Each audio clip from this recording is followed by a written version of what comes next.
wanted to take this opportunity to introduce you to a dehydrated meat product that I discovered recently at an Asian specialty market.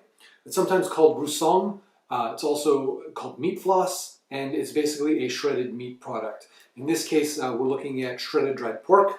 I also have a shredded dried beef, and apparently it's possible to get a shredded dried fish product as well. Playing around with these ingredients, I discovered that they rehydrate really well, much better than most conventional dehydrated meat products. I think a lot of that has to do with the fact that it's shredded, giving a lot more surface area to take on water and come to somewhat of a normal consistency for a meat product. It also tastes really good when it's rehydrated. The downsides are it's not particularly photogenic, and the texture is different. I mean, it's exactly what you would think if you thought of meat floss. It's very good in dishes like pulled pork or pozole or barbacoa or things like that. It's a pretty good substitute for dehydrated or freeze-dried beef, chicken, or pork in any recipe that you find online or in my book, Feast on Adventure. The only thing that you need to be concerned about is that this does have soy sauce in it. Now, like common soy sauce, meaning that it isn't gluten-free because it does contain wheat. And there are some other inclusions that you might need to be concerned about.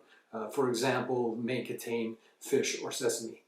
I will say that it is possible to make this yourself at home, and I will have a video on that at a later date. And when you make it for yourself at home, you can make sure to exclude those additional ingredients that would otherwise not make this work for everybody.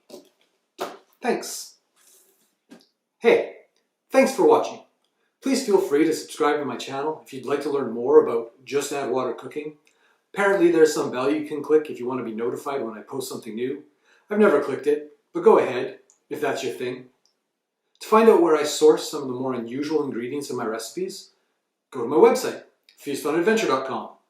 And while you're at it, consider buying my book, Feast on Adventure.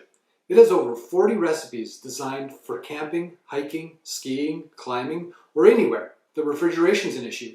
It also teaches you everything you need to know about freeze-dried, dehydrated, and instant ingredients, and provides a framework for turning your family favorites into just add water meals.